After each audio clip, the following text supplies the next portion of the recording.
말씀 대하겠습니다. 하나님 말씀은 전도서 9장 17절에서 10장 9절 말씀 함께 보겠습니다.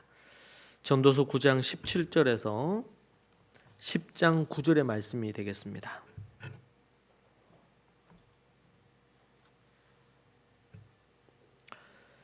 함께 같이 읽도록 그렇게 하겠습니다.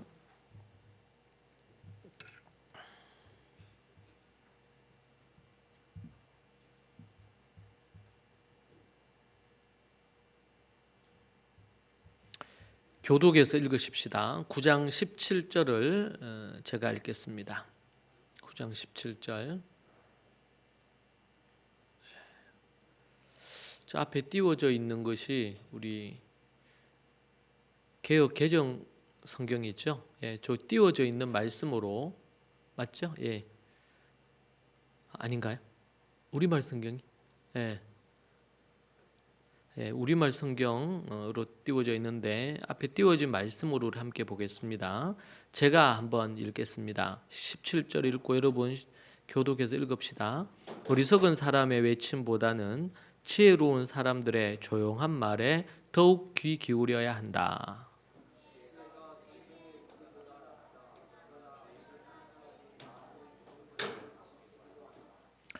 죽은 파리가 향유에 썩은 냄새가 나게 하듯이 하찮은 어리석은 짓 하나가 지혜와 명예를 망가뜨린다.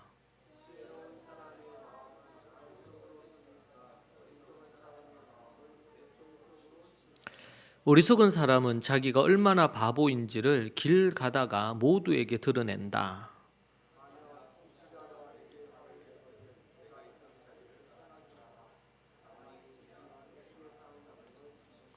내가 해 아래에서 통치자의 실수와 관련된 또 한 가지 악을 보았는데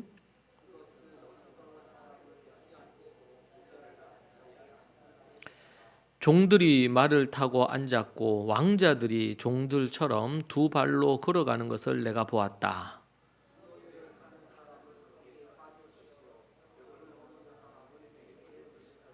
같이 봅니다. 돌을 캐는 사람은 그 돌에 치일 것이요 통나무를 쪼개는 사람은 그것 때문에 위험을 당할 것이다. 아멘.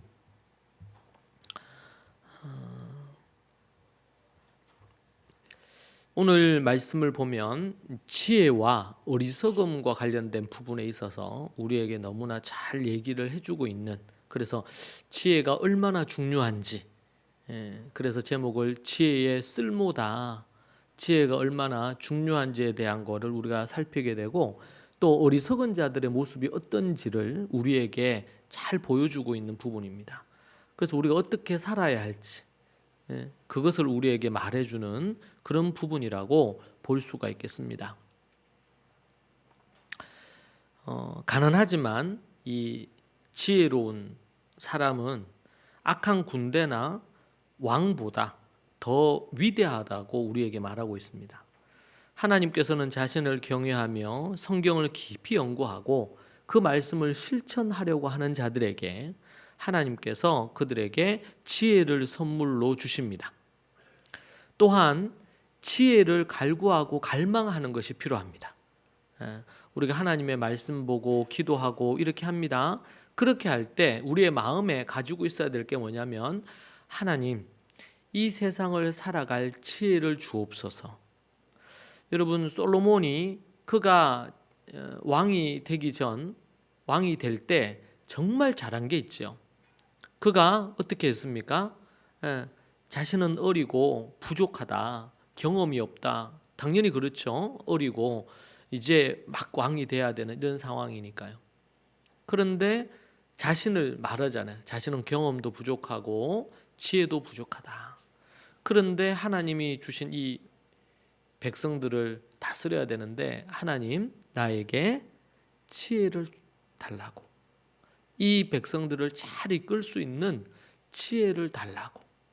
그가 돈을 구한 것도 돈을 많이 해서 국민들, 우리 백성들을 필요한 것들을 막 채워주는 이런 거가 아니고, 또 다른 어떤 막강한 군대를 달라고. 그래서 적으로부터 우리를 보호해 할 수 있는 힘을 달라고 이런 것도 아니었죠. 솔로몬이 구했던 것은 지혜였습니다.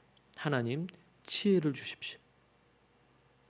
이 백성들을 잘 이끌 수 있는 지혜를 나에게 달라고. 그가 하나님 앞에 1000번제를 드리면서 그가 구했던 것은 딱 한 가지입니다.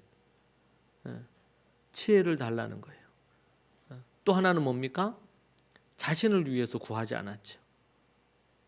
하나님이 맡기신 이 백성들을 위해 하나님, 나에게 지혜를 달라고. 그러니까 그의 하나님을 향한 딱 한 가지 요청의 그 이유는 자신을 위한 게 아니고 하나님의 백성들, 자기에게 맡겨진 이 일을 할 그 이들을 위해 그들을 잘 섬길 수 있도록 백성들을 잘 섬겨서 내가 뭐 이름이 높아지게 된다든지 내 부를 누리게 된다든지 이런 게 전혀 아니었어요. 오직 하나님이 주시는 지혜를 얻기를 원했고, 그리고 그 지혜로 이 백성들을 위해 내가 일할 수 있기를 원했어. 요 딱 두 가지를 이 근본적으로 보면 한 가지인데 그 소원에 하나님께 기도했던 대상의 목적과 이유는 하나님의 백성들이었다고 그렇게 성경에 나와 있어요. 여러분, 이것이 우리에게 주는 메시지가 엄청 커요. 물론 솔로몬이 그때 그 기도하고 하나님께서 정말 선물로 주셨잖아요, 지혜를. 근데 지혜만 주신 게 아니죠. 지혜만 주신 게 아니라 그 지혜를 주시면서 그 지혜를 통해서 물질적인 복도 주시고 나라가 굳건하고 나라가 탄탄하고 막강한 그런 국력도 주시고, 네, 정말 많은 것들을 주셨어요. 지혜를 구했는데 하나님이 그 위에 모든 부귀 영화를 누릴 수 있는 것까지도 같이 주신 거죠. 여러분, 이것이 바로 지혜가 갖는 위력이에요. 다른 말로 하면 지혜의 쓸모다. 우리가 그러니까 이 부분에 대한 이해가 우리에게 정말 필요합니다. 그래서 앞에 말씀해 보면 가난하지만 지혜로운 한 사람이 악한 군대와 왕보다도 더 위대하다는 거예요. 지혜자 한 사람이 군대와 위대한 왕보다도 더 대단하다는 거죠. 우리는 이렇게 생각 안 해요, 잘. 경제력이 막강해야지, 국력이 대단해야지, 막강한 왕권이 있어야지 이렇게 생각하지 지혜가 필요하다고 생각하지 않는다. 외면받고 무시당하는 것이 지혜예요. 그러니까 지혜가 쓸모없다고 생각해요, 사람들이. 그런데 성경은 우리에게 지혜가 제일이니 지혜를 얻으라는 거예요. 이것이 하나님께서, 그러니까 이 땅에 갖고 있는 어떤 상식, 지식, 세상에서 얘기하는 세상의 지혜는 이 근본적인 하나님께서 말씀하시는 이 지혜를 따라오지 못하는 거예요. 도리어 어떤 경우는 왜곡되고 거짓된 게 훨씬 더 많어.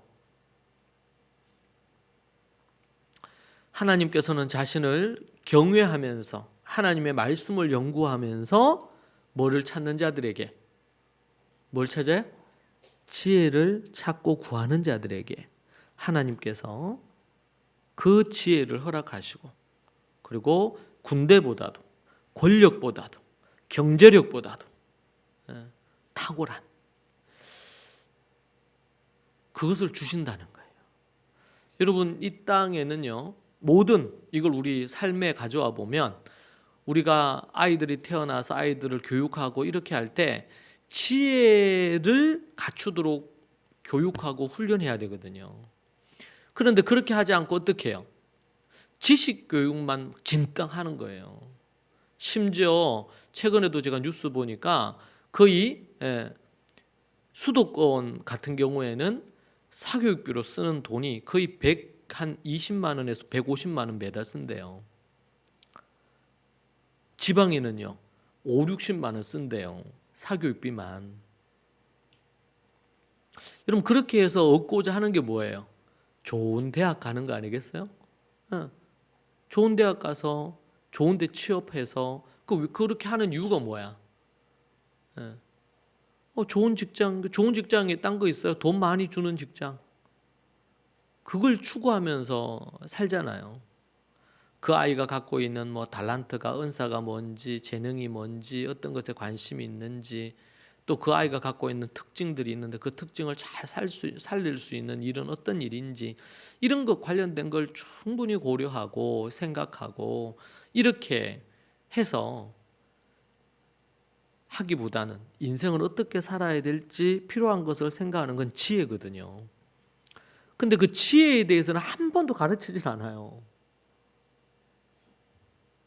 그리고는 지식만 넣는 거예요.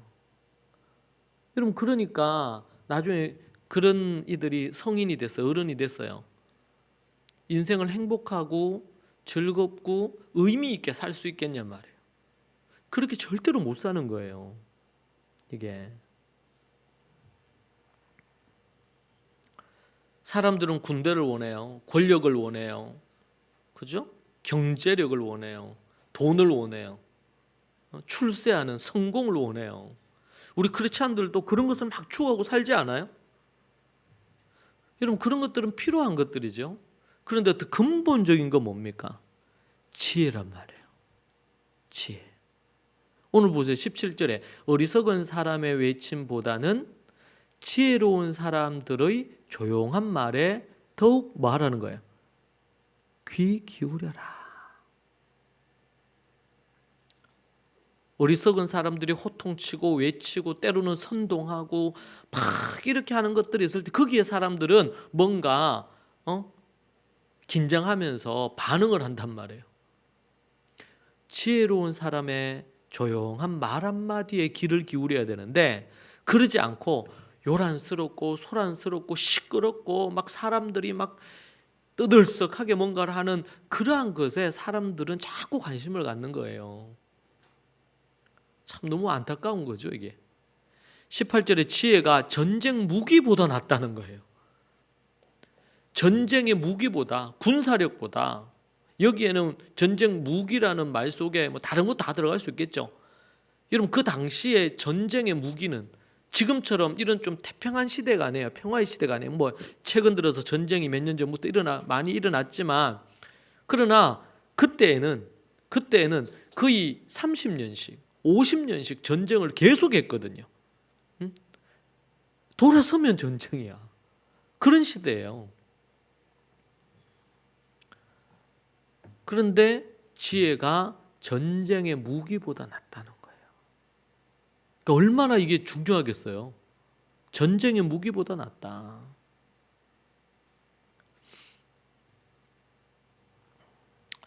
여러분은 정말 지혜를 소중하게 여기고 지혜로운 말, 지혜로운 태도, 지혜로운 행동, 지혜로운 어떤 반응, 이런 것에 여러분들이 좀 생각을 갖고 지혜를 찾고 있느냐.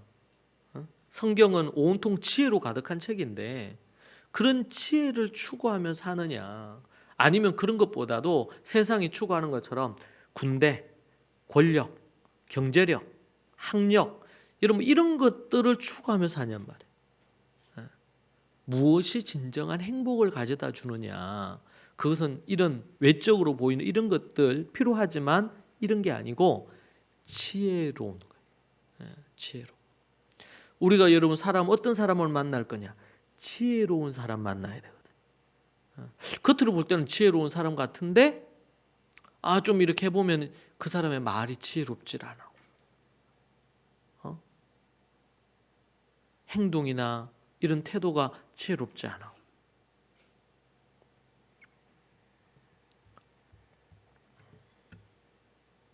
세상은 지혜를 우습게 여깁니다. 그러나 성경은 그 반대입니다. 지혜가 없으면 아무리 여러분 그 성에 군사력이 있고 뭐 이 무기가 많고 이렇게 한다 하더라도 지혜가 없으면 전쟁에서 지는 거예요. 그걸 우리에게 말해주고 있어요 지금. 지혜가 없어 위기를 극복하지 못하면 결국 파멸하게 됩니다. 우리가 어떤 어려움을 만났어요. 그때 뭐가 필요할까요? 어떻게 하면 지혜롭게 이 위기와 어려움을 넘어갈 수 있을 건가? 라는 거예요. 그때는 뭐 옳고 그름이 우선되질 않아. 옳고 그름은 중요한 거지만, 그러나 옳고 그름보다 더 중요한 것은 지혜로움이란 말이에요. 그 대표적인 게 뭡니까? 거기 출애굽기에 보면 이스라엘 백성들이 애굽의 종으로 있을 때에, 그때에 바로가 아이들을 낳으면 죽이라고 그러면 이렇게 하잖아요. 그때 누가 등장해요? 산파들이 그 상황에서 이 바로 왕의 지시를 따를 건지. 근데 이들은 거룩하고 하나님을 신뢰하는, 하나님을 의지하는 산파들이었어요. 그러니까 이들이 왕의 지시가 이게 하나님 앞에 불법한 것이고, 이것은 그러니까 인륜적으로도 악한 것이라는 걸 알았죠. 근데 왕의 지시를 무시하면 자기들이 죽어. 여러분 이럴 때 예를 들면 죽으면 죽으리다. 그러고 막 날 죽여라. 나는 그 짓 못한다. 이렇게 하지 않았죠, 이들이 그 상황에서 어떻게 했어요? 이 상황에서 아이들을 살리고 그렇게 하면서 얘기하잖아요. 이스라엘 여인들은 엄청 힘이 세. 그래가지고 자기들이 가서 산파가 가서 아이를 받으려고 자기들이 가서 애를 받아서 이렇게 해야 되는데, 가기 전에 이 애굽 여자하고는 다르다는 거야. 이스라엘 여자들이 애를 그냥 딱 낳아가지고 애를 어떻게 애를 뺏어서 죽일 수 없잖아. 그러면서 지혜롭게 말을 합니다. 지혜롭게. 하나님을 두려워했기 때문에 이러면 그것에서 뭘 보여줘요? 지혜를 보여줘요. 그때 옳고 그름이 그게 명확하잖아요. 생명을 살리는 게 옳은 거 아니겠어요? 근데 지금 상황에서 옳고 그름을 따질 상황이 아니지, 실제로는. 그럼 그 상황에서 어떻게 할 거냐? 생명을 살리되 어떻게 해요? 막 군인이 와서 죽이려고 하고 그러면 바로를 욕하면서 막 나를 죽여라 이럴 수도 있잖아. 의롭게 뭔가를 한다고.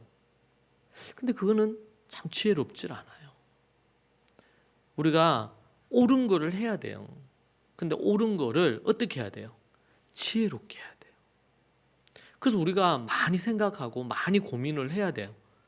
그래서 우리 전도서에서는 그 지혜를 우리에게 많이 얘기를 해줘요. 그냥 단순하게 생각하고 그칠 부분은 아니다. 그런 부분에서 참 지혜가 필요하다. 그러니까 우리가 고민해야 됩니다. 그리고 성경의 앞에서 얘기한 산파 이야기라든지 성경 곳곳에 그런 지혜로운 솔로몬의 재판은 참으로 지혜의 대명사가 됐잖아요. 그 외에도 성경 곳곳에 그런 것들이 많거든요. 때로 정말 목숨을 걸고 의를 위해서 목숨을 걸고 나아가야 될 때가 있지만, 그러나 삶을 살아가는 데 있어서 다수는 뭐예요? 지혜로운 말과 반응과 선택과 행동을 해야 될 때가 있다. 근데 지혜롭게 하지 못해서 기회를 잃어버리거나 사람들의 인정을 받지 못하거나 여러 가지 어려움을 겪을 수가 있다. 우리가 생각해야 됩니다. 지혜로운 사람은 다른 사람의 말에 귀를 기울입니다. 이게 말에 귀를 기울이지 않는다. 오늘 여기 보면 지혜로운 사람들의 조용한 말에 뭐 하라고요? 더욱 기울여야 한다. 이렇게 얘기하잖아요. 귀를 기울인다. 이걸 다르게 경청한다는 말이에요. 경청한다. 그런데 교만한 자는 귀 기울이지 않아요. 자기 잘났다고 생각하고 살아요. 누구의 얘기도 듣지 않습니다. 그냥 근성으로 지나쳐 버리죠. 결국 귀 기울이지 않으므로 지혜를 들을 귀가 없어서 그래서 예수님도 뭐라 그래요? 귀 있는 자는 들을지어다. 그렇게 해요. 여러분 물리적인 이 귀는 다 있죠. 누구에게나. 그런데 마음을 열어서 귀를 열어서 듣지 않으면 귀로는 듣는데 마음으로까지 안 와요. 그냥 지나가 버려요. 그럼 똑같이 들었지만 별 의미가 없는. 그러니까 여기서 성경에서 우리에게 귀 기울인다, 경청한다 이렇게 얘기하는 건 뭡니까? 마음을 담아서 듣는다. 교만하지 않고 겸손히 듣는다라는 뜻이거든요.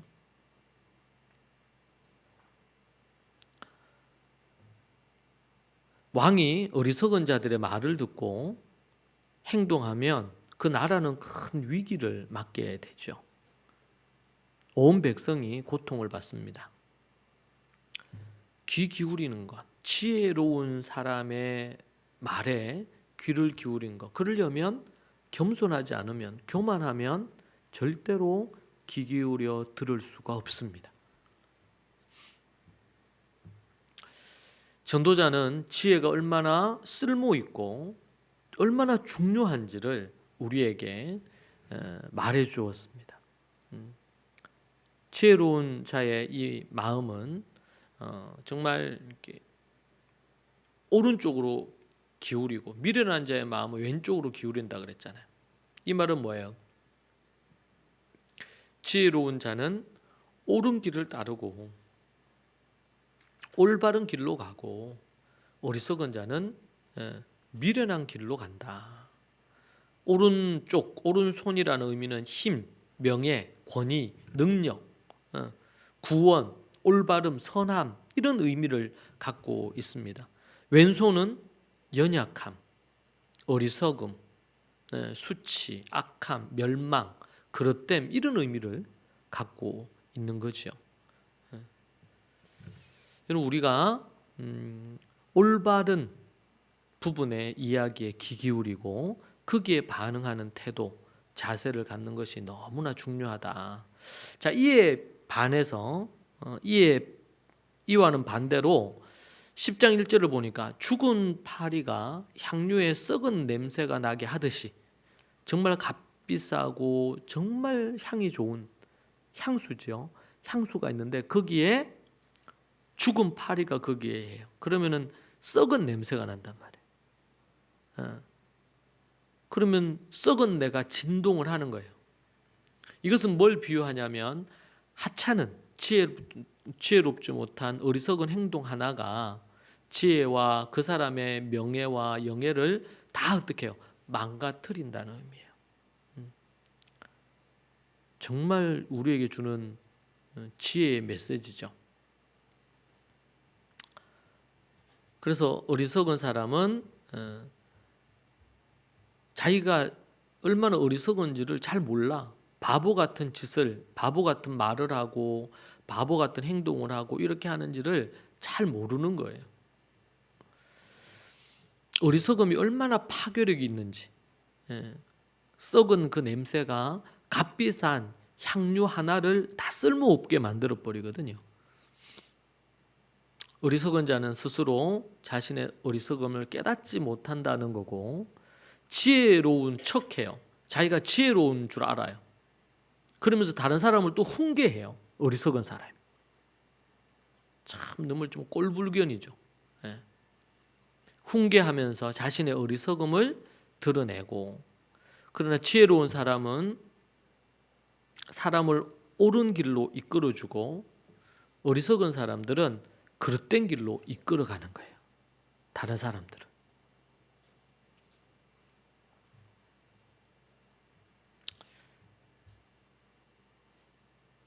그래서 무례한 태도 그리고 불순종을 경계해야 하고 그리고 권위를 존중해야 된다는 이거는 어떤 민족이나 아니면 어느 공동체를 생각해서 얘기하는 대목이기도 합니다.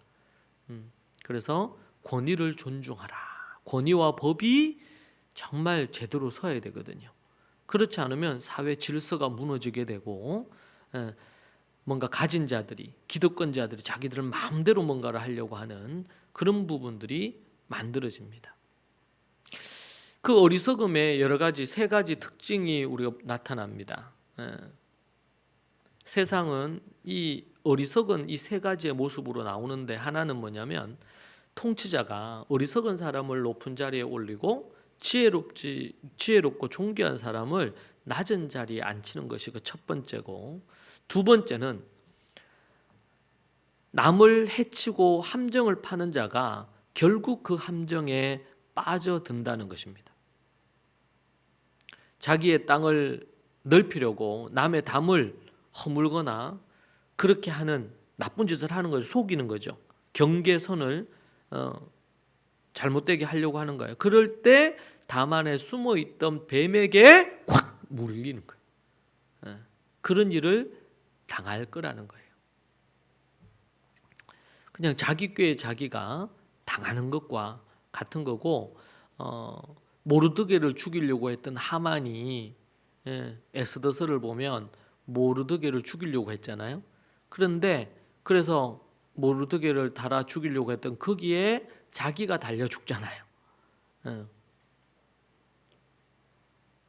그리고 세 번째는 채석장에서 일하는 사람, 그러니까 돌을 뭔가 떠내는 일을 하는 사람은 다칠 가능성이 많아요. 그렇겠죠, 당연히. 나무를 쪼개거나 장작을 패는 일을 하는 사람들이 자신이 쪼개고 패는 나무 조각에 피해를 입을 가능성이 매우 높다. 그러니까 위험한 일을 하는 사람들은 그에 따른 위험이 뒤따를 가능성이 매우 높은 거죠. 그러니까 어리석은 이들은 어리석은 짓을 많이 할 가능성이 높기 때문에 결국에는 어리석음으로 인한 여러 가지 문제들이 많이 발생할 가능성이 높습니다. 그에 반해서 지혜로운 자는요, 그렇지 않을 수 있습니다. 우리는 이러한 말씀을 통해서 우리가 몇 가지 적용해 볼 수가 있는데요. 먼저는 오늘 말씀을 중심으로 적용해 보면, 첫 번째는 지혜를 구하는 자세가 필요합니다. 지혜를 구하는 자세를 가져라. 성경을 꾸준히 읽고 말씀을 좀 묵상하고 이렇게 하는 일을 부지런히 하면서 하나님의 지혜를 구하는 기도를 하는 게 필요합니다.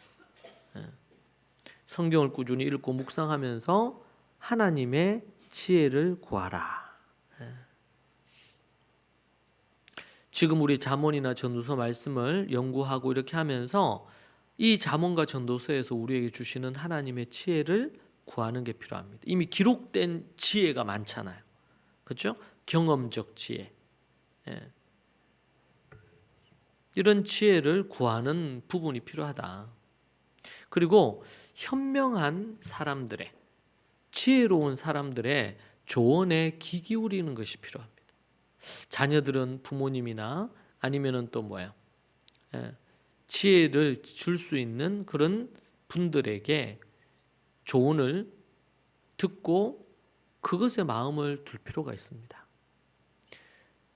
학생들 같은 경우에는 아직 경험이 없잖아요. 학생들은 삶의 인생에 대한. 그러니까 그런데 자기 주장이 강하고 자기 뜻을 막 끝까지 관철하려고 하는 그런 애들이 있어요, 보면. 근데 보면 참 그렇게 하면 안 되는데, 다 보이는데 고집을 부리는 애들이 있거든요. 그러니까 결국 그러면은 돌고 돌아서 그렇게 와요. 이거 어리석은 거죠. 지혜자, 경험이 많은 사람, 하나님의 지혜를 또 가진 사람, 이런 이들에게 조언을 구하고 듣고 이렇게 하면 내가 잘못되게 갈 그 길을 이제 또 둘러서 갈 그 길을 그렇게 가지 않을 수가 있단 말이에요. 그리고 지혜를 얻으려면 끊임없이 배우고 성장할 자세를 가져야 돼요. 제가 이 교육 관련해서 학생들을 지도하고 부모들을 이렇게 가르치면서도 끊임없이 배우고 실천하려고 애쓰는 이런 부모들, 어머니들은요, 어떤 형태로든 열매를 맺게 돼 있어요. 근데 이걸 소홀히 하잖아요. 배우고 노력하는, 끊임없이 배우려고 하고 성장하려고 하는 이런 노력을 안 하잖아요. 그러면은 여러 가지 문제들이 자신의 삶에도 생기지만 아이들에게도 생기고 가정적으로도 생기는 것을 봐요. 지혜를 계속 우리가 구하려면 끊임없이 배우고 성장하는 것이 필요하다. 정말 중요한 것 같아요. 목사님 저는 시간이 없는데요. 사람들이 핑계들이 많아요. 5분, 10분만으로도 여러분 매일 5분, 10분 매일 10분만 뭔가를 한다 그럽시다. 이 지혜를 얻는데 또 성장하고 변화하고 배우는 그 일에 10분을 투자한다 그럽시다. 그러면은 일주일이면 6일로 계산을 하면 그게 1시간이 되거든요. 여러분 그게 되게 무서운 거예요. 그게 여러분 쌓인다 생각해 보세요. 쌓인다. 응? 어떻게 하든지 간에 우리가 첫 번째는 지혜를 구해야 된다. 오늘 말씀에서 우리 적용할 부분이에요. 두 번째는요. 뭘 하든지 간에 현명한 판단을 내리려고 노력을 해야 돼요. 여러분 중요한 결정을 할 때는요. 충분히 생각하고 그리고 신중하게 판단해야 돼요. 여러분 뭐 홈쇼핑에 이런 데도 보고 그러면 지금 몇 분 남지 않았습니다. 지금 뭐 다 나가고 있습니다. 막 이런 거 계속 하니 계속. 근데 알고 보면 그 끝나고 나서도 계속 판매는 돌아가요. 응? 이거 이 시간에만 합니다. 뭐 이렇게 하는데 보면 이게 다 뭐예요? 이게 팔기 위한 뭔가 이제 그런 거죠. 마케팅하는 건데, 근데 그럴 때 그럼 우리가 마음이 조급해져. 조급해져요. 예전에 제가 뭐 옛날에는 그런 게 있었어요. 요즘처럼 이런 게 뭐 인터넷이나 이런 게 발달하지 않던 시대니까 제가 이제 시외버스를 타고 어디 간다, 부산을 간다든지 어디를 가잖아요. 그러면 꼭 출발하기 전에 한 10분, 15분 전에 그 타는 사람들이 있어요. 그래가지고 막 표를 돌리고 나서는 몇 번 불러. 응? 몇 번 이게 자기가 걸리잖아요. 그러면은 뭔가 상품을 준다고 하는 거예요. 상품을 주는데 거기에 세금은 내야 돼. 세금. 그게 20만 원짜리야. 그럼 세금 2만 원은 내야 돼. 그 제가 예전에 한번 속았잖아요. 했어요. 2만 원. 근데 집에 카메라였는데 집에 왔는데 카메라가 작동이 안 되는 거예요. 껍데기만 카메라인 거예요. 근데 뭐 어떻게 그거 사요? 10분 만에 그거 막 그렇게 하고 가버렸는데 어떻게 그래요? 우리가 어떤 중요한 결정을 내릴 때 신중할 필요가 있겠죠. 시간을 좀 충분히 가질 필요가 있어요. 물론 막 좀 급하고 다급한 일이 있을 수는 있어요. 그런데 웬만해서는 인생에 있어서 정말 중요한 것은 그렇게 시간 막 급하게 쫓기게 막 이렇게 돼야 될 일은 잘 없습니다. 시간이 지나고 나서 보면 말이에요. 그렇다고 해서 너무 생각이 많아도 문제야. 여러분 생각은 짧고 행동을 빨리 해야 되거든요. 기본적으로는. 근데 정말 인생에 중요한 게 있잖아요. 인생에 몇 번, 3번, 5번 안 올 중요한 결정을 하는 부분. 그때는 막 엄청 빨리 하고 신속하게 행동하면 별로 안 좋아요. 그 외에는 신속하게 하고 빨리 하고 신속하게 행동을 해야 돼요. 일반적으로는. 우리 주부들은 오늘 어떤 메뉴로 어떤 음식을 만들까? 늘 그런 게 고민이 많잖아, 그죠? 그러니까 여러분들이 그거 할 때 생각을 많이 하지 마. 메뉴가 빤하잖아요. 아니면은 이렇게 뭐 할 수 있는 이런 메뉴를 정해놔. 쫙 한 10개나 20개 정해놓고 그냥 생각하지 말고 그냥 그거를 해요. 그냥. 그 다음에 뭐 할 것도 그렇고 그냥 해요. 별로 그거는 중요한 게 아니야 실제로는. 그러니까 우리가 생각이 많으면 생각을 많이 하다가 때를 놓치거나 일이 자꾸 딜레이 되거나 이럴 수 있거든요. 그런데 우리가 이제 좀 필요한 거 계획하고 그런 메뉴를 그거 하는 거라든지 아니면 또 뭐 이런 거 있잖아요. 그런 것들은 그냥 정해놓고 순서대로 그냥 해버리면 돼요. 정말 심사숙고해야 될 일이 있어요. 관련된 걸 조사를 해보고 정리도 해보고 기도도 하고 이래야 될 게 있고 그냥 해야 될 것도 많아요. 근데 그게 제가 볼 때는 한 90% 정도는 그냥 해야 될 게 훨씬 더 많은 것 같아요. 계획해서 공부하는 학생들도 계획을 해서 공부해야 될 게 빤하잖아요. 일주일 동안 할 공부에 대한 스케줄을 다 짜고 중요한 걸 하고 그때 생각이 많은 애들은 공부를 안 해요. 생각을 하지. 그냥 아무 생각 없이 그냥 하는 거예요. 그냥. 그러니까 운동을 해야 된다 생각하잖아요. 그러면은 운동을 언제 할지, 어디 가서 운동할지, 무슨 옷을 입고 운동할지 그런 거 생각하다 보면 피곤해서 운동을 못 해요. 그냥 아무거나 입고 운동화 신고 나가야 돼요. 그냥 그거 하는데 한 1분, 2분 하고 나가야 되지. 안 그러고 생각하면 피곤하거든요. 그러면 못 해요. 그러면은 1년 전에 운동하기로 한 거 아직도 생각하고 있는 거예요. 예? 이거 어리석잖아요. 그런 것들이. 정말 인생에 중요한 걸 해야 될 때는 그렇게 안 하고 경솔하게 하고 정말 별 중요하지도 않는 부분은 너무 생각을 많이 하다가 때를 놓치는 경우들이 있을 수 있다. 여러분 그렇게 하지 마시고 그리고 현명한 어떤 판단을 할 때 중요한 것은요. 감정적인 판단을 되도록 하면 안 돼요. 여러분 감정적으로 뭔가 좀 격해 있다. 뭔가 좀 디프레스돼 있다. 기분이 좀 우울하다. 여러분 이럴 때는 뭔가 결정하면 될까 안 될까요? 절대로 하면 안 돼요. 그럴 땐 선택을 할 가능성이 매우 높다. 좀 이렇게 진정해서 이성적인 판단이 설 때 그때에 결정해야 돼요. 중요한 부분이에요. 그리고 다양한 관점에서 사람들은요 외골수적이에요. 내가 생각하고 내가 맞다 싶으면 막 그걸 하려고 해. 근데 뭘 잃어버려요? 객관성을 잃어버려요. 좀 다른 관점에서도 이걸 좀 생각해보고 결정을 하는 게 현명한 선택을 할 가능성이 있습니다. 중요한 부분이에요. 그리고 또 말을 조심해야 돼요. 세 번째는 말을 조심해라. 오늘 말씀에도 보면 그런 부분들이 나오는데요. 여러분 생각 없이 내뱉는 말은 돌이키기 어렵습니다.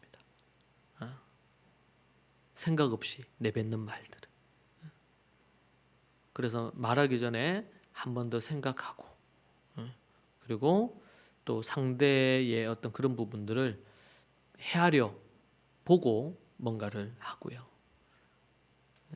그런 부분 그리고 말은 되도록이면 진실하면서도 긍정적인 말을 하려고 애를 쓸 필요가 있어요. 그리고 여러분 자신에게도 긍정적인 말을 좀 많이 해주세요. 부정적인 말, 뭔가 잘 못할 거라고 하는 이런 류의 말들.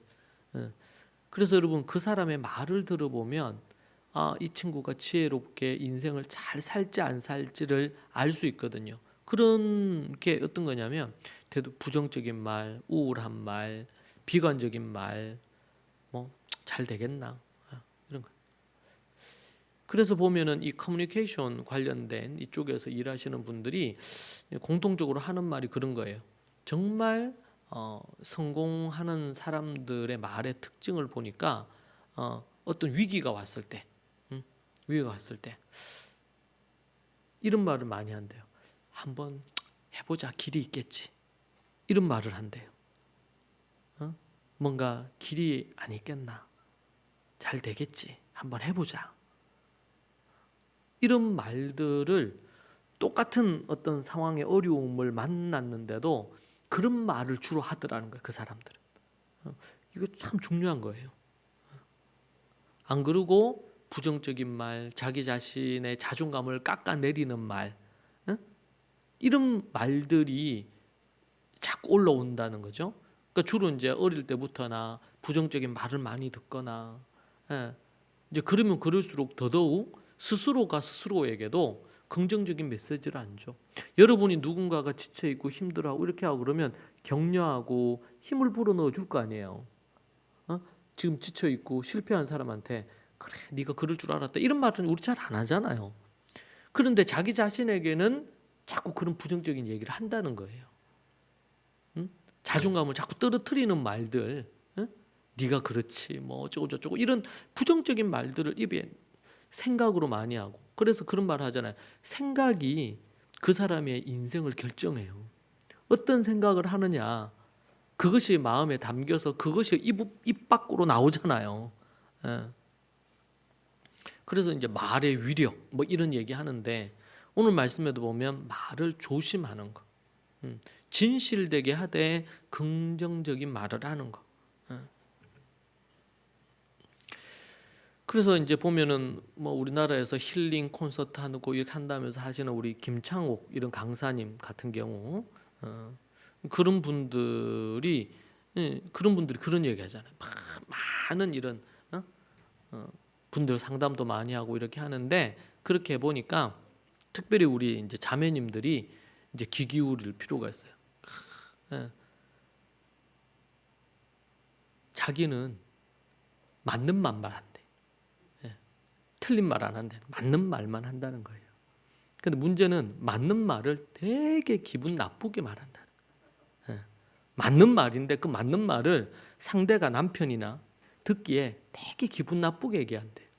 그래서 기분 나쁘다. 왜 그렇게 말하냐? 그럼 나는 틀린 말을 안 한단다.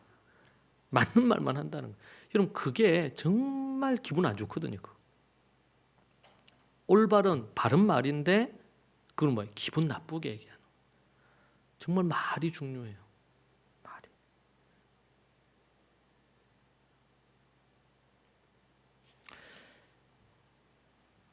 그리고 네 번째는 부지런히 사는 것입니다. 부지런히 사는 것. 우리 지난번에도 얘기했죠. 우리 인생을 살아가는데 인생을 누리고 즐겨야 돼요. 그러면서 마지막에 뭐라 그랬어요? 네 하는 일을 정말 열심히 해라. 그 열심히 일해서 열심히 일한 것으로 내가 돈을 벌고 그 번 것으로 누리고 살아라.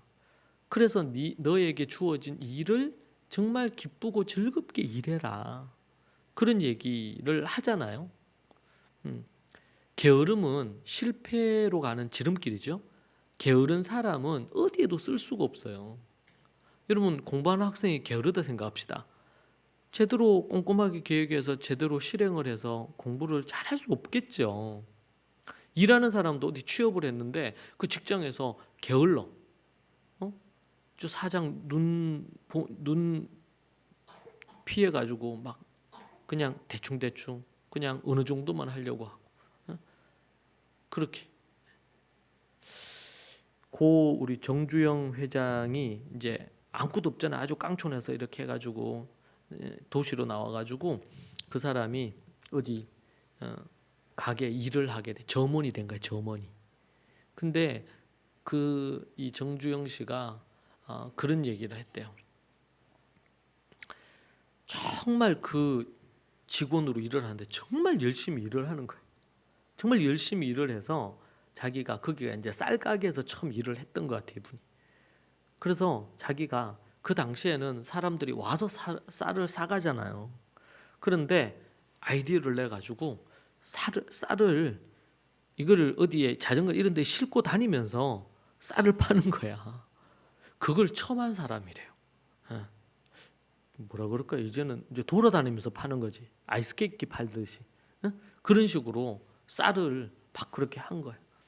그리고 하는 말이 그런 얘기는 자기가 자기 정말 열심히 일할 거다. 그렇게 해가지고 이 가게가 잘 되도록 만들 거고, 그러면은 이 가게가 장사가 잘 되고 이렇게 하면 그러면은 사장님이 혼자서 이 가게를 운영하기 어려울 건데, 나중에 시간이 지나고 내가 정말 열심히 일을 해서 장사를 잘하게 되면 사장님이 자기를 함께 이제 지금으로 얘기하면 파트너처럼 그렇게 해서 가게를 어디 또 다른 데 낼 수도 있을 건데, 나는 지금 돈이 없고 점원으로 일을 하지만 내가 열심히 해서 이 가게가 잘, 그렇게 얘기하니까 다른 점원이 뭐라 그러냐면, 네가 열심히 일을 해봤자 네 주머니에 들어가는 거는 없잖아요. 정해진 월급만 받을 거 아니에요. 힘들고 어렵게 그 짓을 왜 하냐는 거예요. 이래 일해도 그 월급 나오고 저래 일해도 월급 나오는데. 그러니까 이 정주영 회장이 뭐라고 하냐면, 그러니까 니는 안 된다고. 응? 주인처럼 일하는 거야. 주인처럼. 내가 사장처럼. 그렇게 하면은 다르지 않겠어요, 이게 마인드가. 그러니까 그래서 결국에는 이제 그 사람이 얘기한 대로 됐어요. 그렇게 해서 막 이 가게가 번창하는 거야. 그렇게 하니까 이제 가게를 또 하나 내게 되죠. 그럼 누구한테 그 일을 맡기겠어? 어? 그러니까 똑같은 점원으로 일을 하는데도 마인드가 다르잖아요. 예. 그냥 주어진 부분에서 그냥 그거를 하는 사람이 있는가 하면, 여러분이 어디서 일하든지 간에 공부하는 학생들도 그래요. 제가 학생들을 지도해 보면 캠프를 해봐도 그렇고 학교에서 학생들을 봐도 그렇고 정말 마음을 담아가지고 그렇게 공부도 그렇게 하는 애가 있는가 하면, 직장 생활도 그렇게 하는 사람이 있는가 하면, 요즘은 뭐 워라벨이라 그래가지고 딱 정해진 시간으로, 그게 이제 하나의 시대의 흐름이죠 지금. 여러분, 그런데 그렇게 해서 뭔가 진정한 성공을 이루기가 어려울 거야. 0. 몇 프로에 속하는 사람들은 뭐 이렇저렇게 해가지고 뭐 성공할 수 있을지 몰라도 일반적으로는 자기에게 맡겨진 일을 어떻게 열심히 해서 그렇게 하느냐가 그 사람의 미래를 결정하는 거거든요. 성경은 우리에게 게으름은 실패의 지름길이라는 거예요. 예. 주인이 볼 때는 막 일하는 척하고 주인이 안 보고 그러면 그냥 다 놀고, 이런 사람들의 미래는 없어요. 여러분, 항상 우리가 할 수 있는 최선을 다해야 돼요. 주어져 있는 삶에 최선을 다하는 게 필요하다. 여러분, 유대인들은 보면요, 절기가 많잖아요.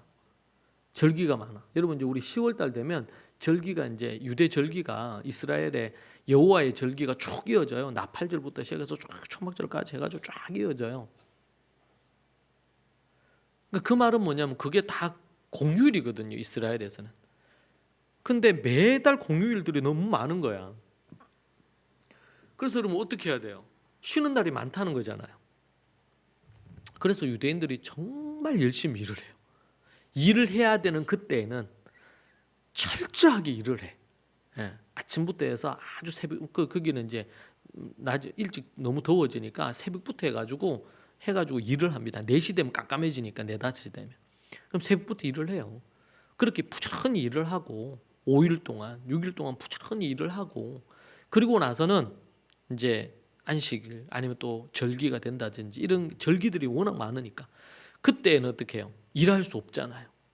일할 수 있을 때 열심히 일을 하고, 그리고 이제 공휴일이나 안식일이 되거나 이렇게 하면은 모든 걸 스탑하고 쉬는 거예요. 쉬는 거예요. 여러분, 제가 볼 때 우리가 육체의 건강을 유지하기 위해서 정말 필요한 것이 뭐냐면 안식일 개념이에요. 안식을 잘해야 돼요. 여러분, 하루의 안식은 언제입니까? 잠을 자는 거 아니겠어요? 수면? 잠을 잘 자야 돼. 우리 자매님들 나이가 들어도 동안을 유지하면서 피부가 뽀송뽀송하고 동안을 유지하고 이렇게 하려면 잠을 잘 자야 된대요. 잠을 깊이 오래 잘 자야 된답니다. 그게 또 건강하고도 많은 부분에 연관이 있다 그래요.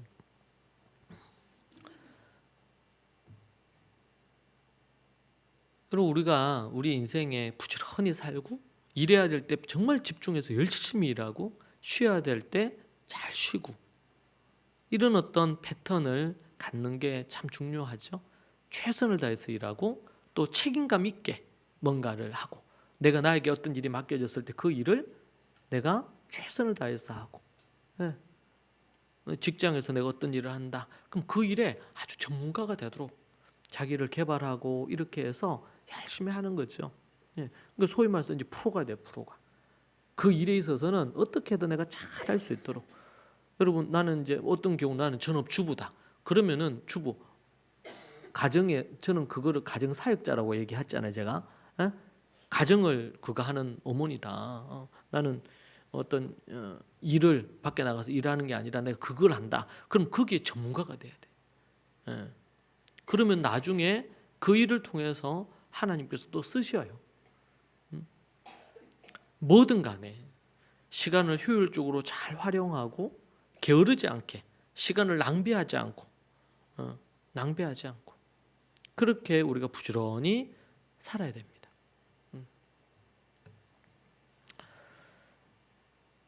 너무 중요한 부분이에요. 우리가 오늘 지혜롭게 사는 거, 그리고 어리석게 살지 않아야 되는 거, 그 부분에 대해서 우리에게 말을 해 주는데요. 마지막으로는 다른 사람을 섬기는 자세가 필요합니다. 섬기는 자세. 다른 사람을 섬기는 사람이 되라. 이제 적용 5번째로 그런 사람이 돼야 됩니다. 정말 말이나 어리석은 사람은요, 다른 사람을 또 어리석게 만들어요. 지혜로운 사람은 다른 사람을 지혜로 이끌어내요. 근데 어리석은 사람은 자신도 어리석을 뿐만 아니라 다른 사람을 어리석은 곳으로 이끈단 말이에요. 우리는 항상 공동체를 생각해야 돼요. 홀로 살 수 없어요. 제가 최근에 어떤 분 만나서 이런저런 얘기를 하다가 그런 귀한 깨달음을 얻었는데, 여러분, 우리가 이런 공동체를 형성하고 우리 자녀를 믿음으로 세우는 일, 거의 제가 이제 21년째 이렇게 하고 있잖아요. 가정 세우는 거, 자녀를 믿음으로 세우는 거, 그렇게 하다가 이제 이스라엘 대안과 초대교회에 대해서 연구하고 이런 것들을 쭉 했잖아요. 근데 시간이 지나면 지날수록 정말 그 일에 있어서 중요한 거가 공동체구나, 그런 생각을 많이 해요.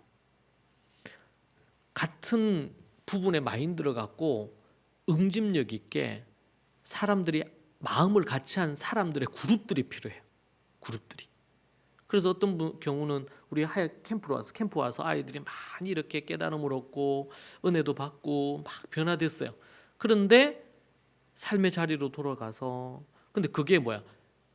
자기가 거하는 교회라든지 학교라든지 가정에서 이게 계속 팔로우업이 돼야 되잖아요. 그래야지 계속 이게 되잖아요. 근데 그렇지 않으면 어떻게 됩니까? 그러면 다시 예전으로 자꾸 돌아가는 거예요. 그렇죠? 우리에게 캠프라든지 이런 것들은 아주 임팩트가 있어요. 그런데 그것을 끌고 가기 위한, 결국에는 그것은 우리의 삶의 자리에서 함께하는 사람들이 그 그룹을 형성하면서 연대해야 돼요. 연대. 사람들이요, 많은 부분 우리 학생들의 인권, 학생들에게도 뭐 이런 섹스를 할 수 있는 권리를 주자, 어쩌고 저쩌고 이렇게 하면서 운동한단 말이에요. 근데 여러분, 그 일을 위해서라면 그들이요 정말 열정을 갖고 해요. 온 힘을 다해서 그 일을 하더라고. 돈 때문이 아니고 자기들이 모여가지고 그 가치를 위해서 하는 거예요. 그 가치를 위해서 사람들이 무브먼트로 운동을 일으키는 거예요. 그리고 우리가 믿음으로 하나님 앞에 이런 초대교회, 1세기 교회의 가정을 세우고 학교를 세우고 그런 가치로 우리의 자녀들을 키우고, 그런 부분들에 대해서 연대해야 돼요. 아이들이, 여러분, 우리가 이제 지금 이렇게 해서 시작하잖아요. 지금 1세대에 시작하면서 우리가 자녀를 키우잖아요. 근데 이 자녀 세대들이 또 뭐 해야 돼요? 우리가 하는 것처럼 자녀 세대들이 또 자기 자녀들을 그렇게 키워야 되거든요. 이게 사이클이 몇 번 돌아가야 되냐면 최소 3번이 돌아가야 돼요. 내가 우리 자녀들이 했는데 이 자녀들이, 내가 이 자녀 했잖아. 이 자녀들이 그 자식들의 자녀들, 그리고 이제 손자죠. 손자들이 증손자 세대까지 3번의 사이클이 돌아가야지 뭐가 만들어지냐면 작은 문화가 만들어져요. 작은 문화가. 근데 여러분, 우리는 처음 그 세대 일을 하는 거예요. 그러니까 우리가 죽기 전까지 손자 세대가 그 일을, 손자 세대가 결혼해서 자식을 낳아서 이 교육을 하는 것을 못 보고 우리는 죽을 수 있어요. 그렇지 않아요? 내 자녀가 지금 결혼해서 자식을 낳아. 그럼 그 자식이 내한테는 손자겠죠? 손자 세대를 믿음으로 키우는 것을 그거는 볼 수 있겠죠. 특별한 뭐 사건 사고가 없으면. 그런데 그 손자 세대가 결혼해서 증손자 세대를 이 교육을 똑같이, 그리고 또 이 1세대가 있는데 1세대가 2세대로 넘어갈 때 이게 누적되면서 더 임팩트 있게 돼서 두 번째 세대가 더 잘해야 되잖아요. 그런데 1세대보다 2세대가 약해요. 그럼 3세대는 더 약해지겠죠. 그러면 증손자 세대가 그럼 없어질 수도 있어요. 이게 없어질 수도 있어. 지금 우리가요, 내 자녀를 잘 키우는 거, 이게 지금 문제가 아니에요. 그러면은 이게 계속 되도록 만드는 거는 뭐가 가능해야 돼요? 시스템이 있어야 돼요. 제가 초대교회나 유대, 이스라엘 이런 교육을 살피면서 갖는 것은 뭐냐면, 그들이 아브라함 이후로 내려오는 그 전통을 통해 가지고 이것이 하나의 시스템으로 딱 돼 있는 거예요. 너무 놀랐던 거가, 저들이 전 세계 디아스포라로 유대인들이 흩어져 있잖아요. 그러니까 내가 여기 있다가 미국에 가. 그러면 미국에 가면 유대인 공동체를 찾으면 거기에서 내가 조언도 듣고 상담도 받고 필요하다면 물질적인 1억씩 2억씩 이렇게 해서 무이자로 그렇게 해서 돈도 빌려주기도 하고 정착할 수 있도록, 삶의 터전을 만들 수 있도록 그런 커뮤니티 자체가 형성이 돼 있는 거예요. 이게 정말 이게 정말 무서운 거예요.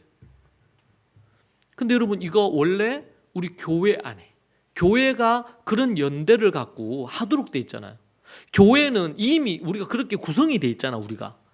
그런데 사람들이 다 각기 제 길로 가요.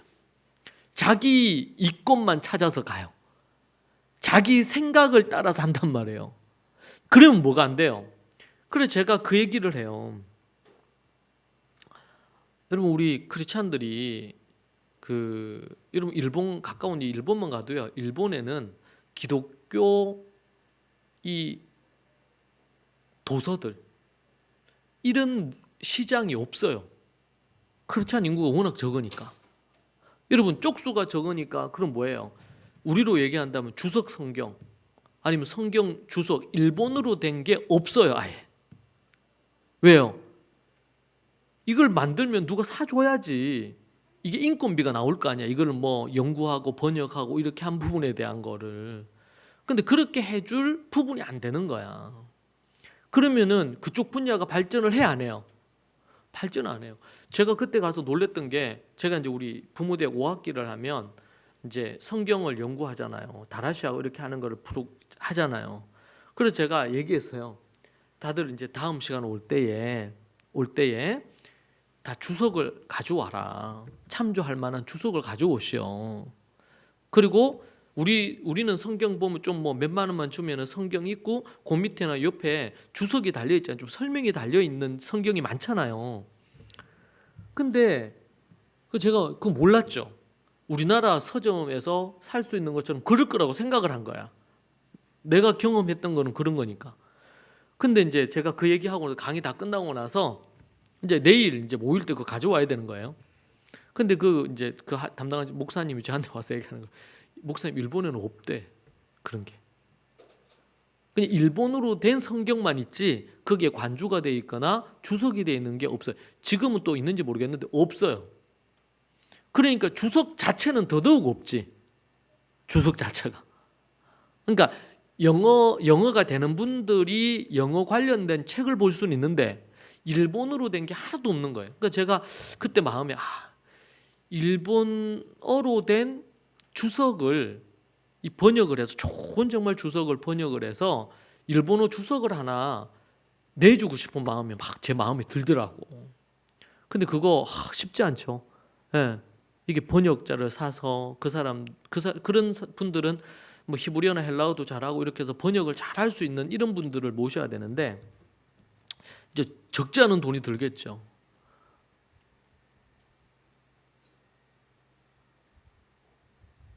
그래서 제가 얘기하잖아요. 우리 크리스찬들이요, 되도록이면 여러분들이 한 끼 뭔가를 이런 거를 좀 안 먹거나 좀 적게 먹거나 저렴한 거 먹더라도 우리 크리스찬 관련해서 책을 산다. 일반 책들은 여러분 어디 도서관에 빌려도 좋고 이렇게 한대요. 크리스찬 서적이나 이런 것들은 꼭 여러분들이 될 수 있는 대로 돈을 주고 사요. 그렇지 않은 무슨 어디 연극을 하거나 이렇게 하면요, 여러분 꼭 돈을 내고 사세요. 그걸 제가 권해요. 그래야지 그런 문화가 살아나. 여러분 자기만 생각하고 살면 안 돼요. 자기 가정만 생각하고 살면 안 된다고. 그러면 발전을 안 하는 거예요. 그렇잖아요. 우리 대구 교회에서 처음 유아학교로 우리 유니스가 출발했잖아. 유아학교로. 그 전에 이제 방과후 학교가 있었지만 유니스 유아학교로 출발했거든요. 그때 유치 아이들 해서 그때 우리 대명동에 있는 그 교회 공간에서 했잖아요. 그죠? 그 유아실에서. 거기에 뭐 애들이 놀 뭐 미끄럼틀이 있었습니까? 뭐가 있었어요? 거기 작은 몇 평 안 되는 그 유아실에서 애들 유치 아이들 거기서 공부했거든요. 저는 늘 그 생각해요. 지금은 뭐 연세대, 위화약당 이런 학교들이 다 선교사들이 그냥 자기 방에서 그렇게 시작을 했잖아요. 여러분 그럴 때에 올바른 가치죠. 성경적으로 아이들을 키우고 이렇게 할 가치를 두고 이런저런 불필요한 거 격가지들은 무시하고 함께 해왔단 말이에요. 그래서 지금 유니스 학교가 있는 거예요. 이거는 그냥 제가 뭐 한다고만 되는 게 아니거든요. 함께 뭐예요? 학교를 세워가야 돼. 교회도 함께 세워가는 거예요. 근데 많은 사람들이 자신들의 어떤 필요, 자신들의 어떤 생각 이런 등등의 부분으로 그냥 좀 필요에 따라서 왔다가 떠났다가 이런 경우들이 정말 많단 말이죠. 그러면 뭐를 못 만들어요? 시스템을 못 만들어요. 한 세대는 가지만 다음 세대, 그 다음 세대가 이걸 계속 이어가려면 그리고 계속 그 부분에 운동이 일어나야 될 거 아니에요.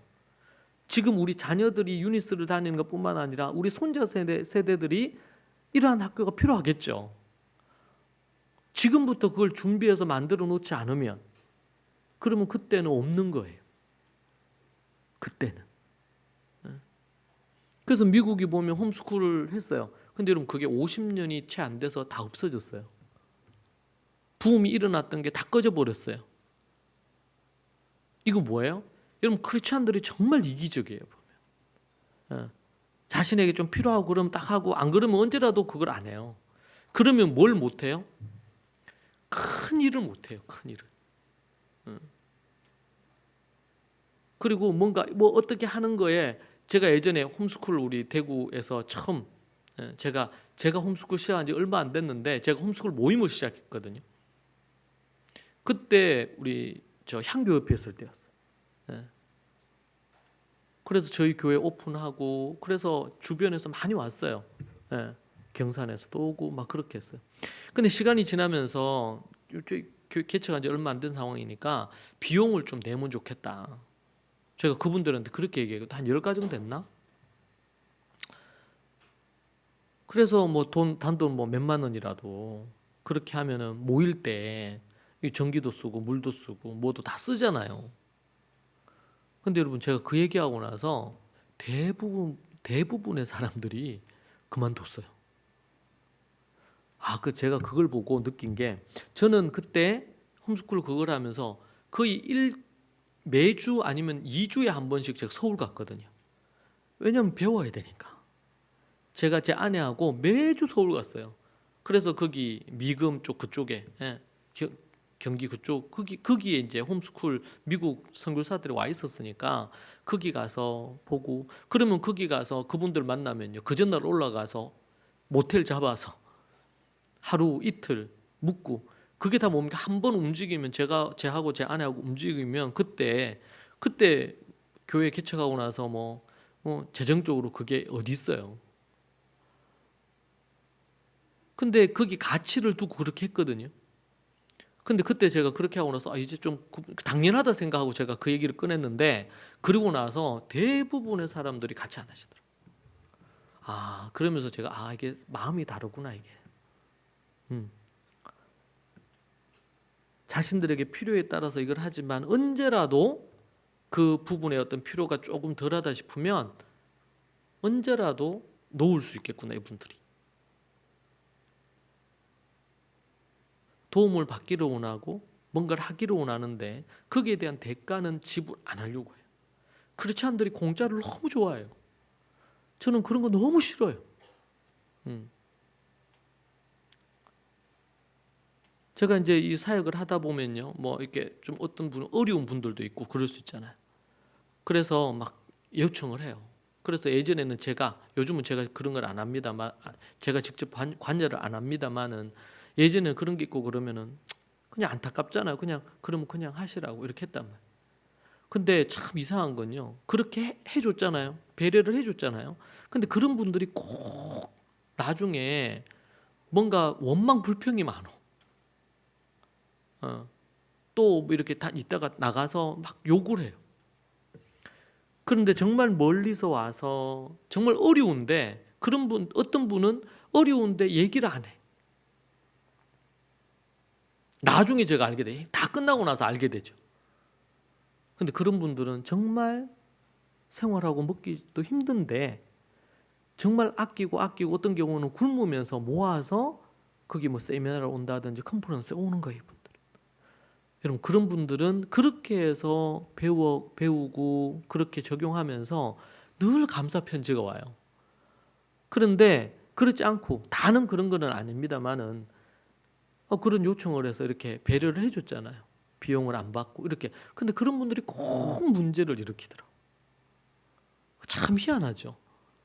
제가 지난 20년 넘게 이렇게 하면서 그런 걸 많이 봐요.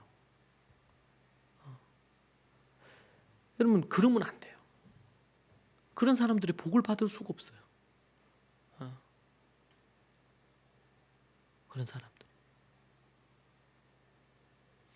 여러분, 그래서 교회 우리 공동체를 생각해야 되고 또 뭐 학교면 학교 우리 공동체를 생각해야 되고 그렇잖아요. 예전에 처음 그거 할 때에 뭐 홈스쿨 하던 그 기반으로 해가지고 선생님을 모시고 몇 명 해가지고 그거 지금도 기억이 생생해요. 환경이 안 좋죠. 여건이 안 좋죠. 부족한 게 많죠. 그럼에도 불구하고 한 가지만 보는 거예요. 그러니까 저는 이제 그 말을 중요하게 생각해요. 따라해 볼까요? 소탐대실. 작은 것을 얻으려고 하다가 큰 것을 잃어버리는 거예요. 사람들이 어떤 경우는 이런 경우도 있어요. 교복을 더 비싸고 더 예쁜 걸 하면 좋겠다는 거예요. 그런 얘기하는 분들이 있거든요. 네. 그러면 좋기야. 그런데 그러면은 비용들이 자꾸 올라갈 거 아니에요. 근데 여러분 그걸로 학교 선택을 하더라고요. 교복을 갖고 학교를 선택을 해요. 학교를 보낼지 안 보낼지. 네. 근데 저기 학교는 정말 마음에 안 드는데 교복이 너무 이쁘대.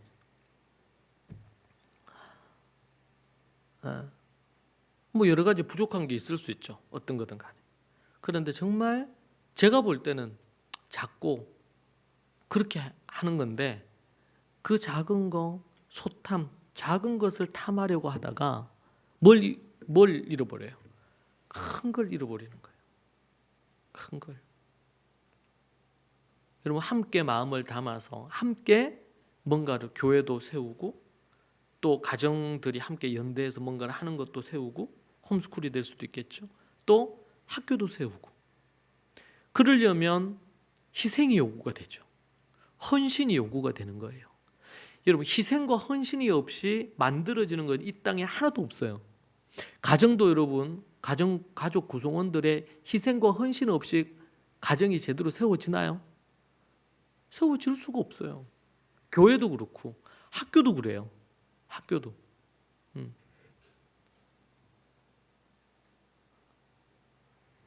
여러분, 그런 부분에서 마음을 모아서 연대해서 함께 그런 걸 만들어 가야 돼요. 함께. 저는 그런 의미에서 정말 전국에 우리 대구처럼 좋은 가족 교회 이런 교회처럼 교회들이 많이 생겼으면 좋겠다. 대형 교회들이 아니고 작지만 그런 교회들이 많이 생겨야 돼요. 그렇게 해서 아이들과 함께 통합해서 예배 드리고 그리고 함께 스마트폰을 안 쓰는, 그리고 덜 쓰는, 이게 문화가 되고 아이들이 서로 사랑하고 존중할 줄 아는 이런 문화가 만들어지는, 그런 공동체가 만들어지고 교회뿐만 아니라 학교가 다 세워지면 얼마나 좋겠어요. 그러면은 아이들이 매일 하나님의 말씀을 보고 하야를 하고 묵상하고 연구하고, 여러분 우리가 그런 비전을 갖고 그런 운동을 해야 돼요. 그런 걸 만들어 가야 돼요. 네. 그렇게 해서 그런 마인드를 가진 사람이 자꾸 많아져야 돼요. 옆으로도 많아져야 되고, 또 어떻게 해요? 수평적으로도 자꾸 많아져야 돼요. 그 사람들이 모여서 연대를 할 수 있잖아요. 그리고 그런 아이들이 또 뭐예요? 같은 마인드를 가진 아이들이 결혼하고, 그래서 자녀를 낳고, 이런 것들이, 그러려면 자꾸 그런 아이들이 많아져야 될 거 아니에요. 근데 결혼을 그런 부분에 대해서 몰라. 그리고 또 자녀를 그렇게 키워야 되는 거에 대해서 몰라.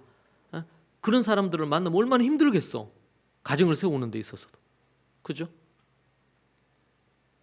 그러려면 자꾸 곳곳에 자꾸 학교도 세워지고 이런 교회도 세워지고, 저는 생각합니다. 물론 지금 있는 큰 교회들, 뭐 기존 교회들도 소중해요.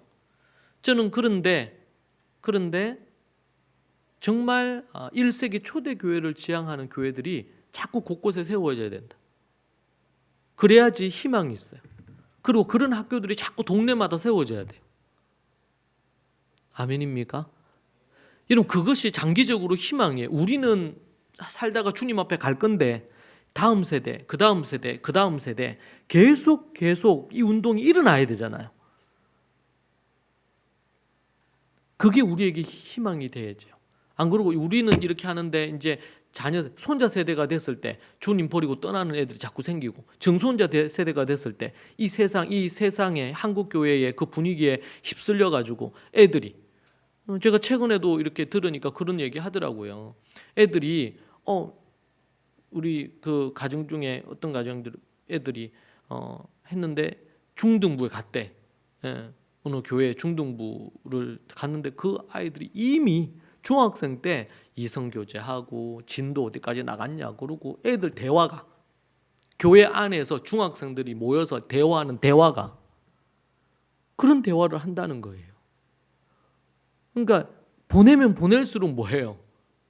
그러니까 이분은 저한테 교육받아서 가정에서 그렇게 하는데 고민이라는 거예요. 중등부 보낼지 말지. 왜냐하면 가면은 선생님 말 안 듣고 쌤한테 대들고 싸우고, 그렇게 하면서 애들이 그런 얘기나 하고 세속적인 거, 타락한 거, 이런 얘기 막 한다는 거예요. 너무 고민이라고 하시더라고. 여러분 그런 마인드를 가진 사람들이 모여서, 저는 우리 빌립 집사님이 교회 개척했잖아요. 저는 교회를 세워야 된다고 생각해요. 그런 마인드를 가진 사람들이 모여가지고 올바른 어떤 정신과 이런 말씀의 바탕으로 해서 그거 할 수 있는 부분으로, 화려한 어떤 뭐 찬양팀이 있고 화려한 어떤 이벤트가 있고 화려한 교회의 어떤 뭐 프로그램이 있고, 이게 중요한 게 아니고 함께 모여서 말씀을 나누고 함께 기도하고, 그리고 1세기 초대교회 가지고 있던 그 가정의 모습, 학교의 모습, 교회의 모습을 세우는 것이 중요한 거예요. 그러려면 집중력 있게 한 마음 한 뜻으로 모여가지고 그런 운동을 일으켜야 돼요. 그렇지 않고는 희망이 없어요. 여러분 한때 반짝했다가 미국의 홈스쿨 반짝해서 1세기 100년을 못 가고 문 닫았잖아요. 기독교 학교 미국에서 막 붐이 일어났어요. 그런데 그 학교들이 다 뭐예요? 일반 학교하고 똑같아졌어요. 기독교 학교가 다른 게 없는 거예요. 물론 그런 학교들도 곳곳에 있겠죠. 그러나 일어났던 붐은 이미 다 꺼졌어요. 우리가 하는 지금 이 일이 그런 식으로 100년도 200년도 못 간 채 무너지면 이 땅에 더 이상 희망이 없어요. 지금 다음 세대들이 97% 이렇게 떠나는데 더 이상 희망이 없잖아요. 무엇이 우리가 지혜롭게 행동하는 걸까요? 지금 당장에 달아서 삼키는 이런 게 아니고, 정말 멀리를 보고 지금 뭘 할 거냐, 지금 우리가 어떤 틀을 만들어 놓고 그 위에 어떤 기초를 세울 거냐. 그리고 그런 문화를 만들어야 돼요. 문화를.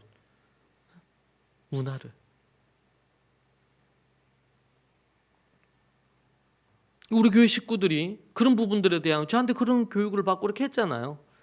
그러면은 초대교회가 스데반 순교 이후에 다 흩어져서 13살 때부터 말씀 설교하고 가르칠 수 있는 훈련도 다 받았고, 초대교회에서는 지금 그것 때문에 우리가 컨퍼런스, 우리 하야 캠프나 하브루타 캠프 하면서 애들 말씀 훈련시키는 거거든요.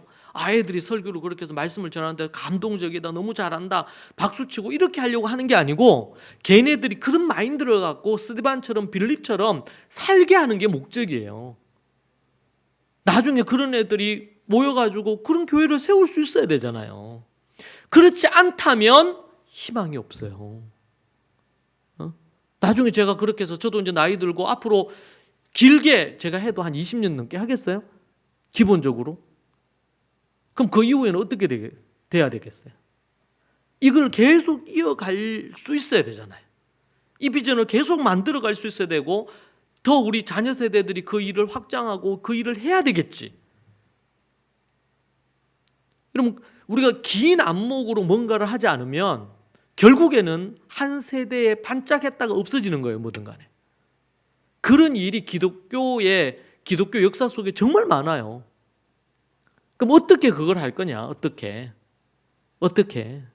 지금 화려했던 한국이, 부흥하던 한국이 지금 어떻게 됐어요? 전 세계에서 가장 엄청나게 많이 들어가는 예배당이 다 없어졌잖아. 다 한국이 있잖아, 한국에. 그런데 텅텅 비어가는 거예요, 갈수록. 왜? 지금 노년층들 이런 게 있는데 자녀 세대들이 아예 없어요.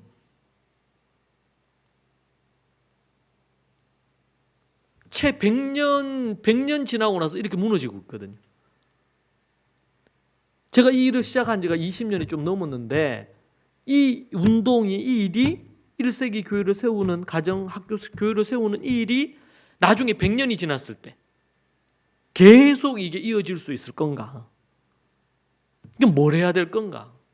여러분, 우리가 지혜를 짜내서 공동체적으로, 교회적으로, 또 아니면은 유니스도 그렇고 이런 그룹으로, 코어 그룹으로 힘을 모으고 함께 그 일을 하고, 이제 우리 자녀 세대들이 그 일에 함께 어깨를 나란히 해서 그 일을 하게 만들고, 꿈과 비전이 자녀 세대들에게도 내려가서, 지금 애들 안 낳는 시대에 있잖아요. 한 명 낳고 끝내고, 한 명도 안 낳고 결혼도 안 하려고 하는 시대잖아요.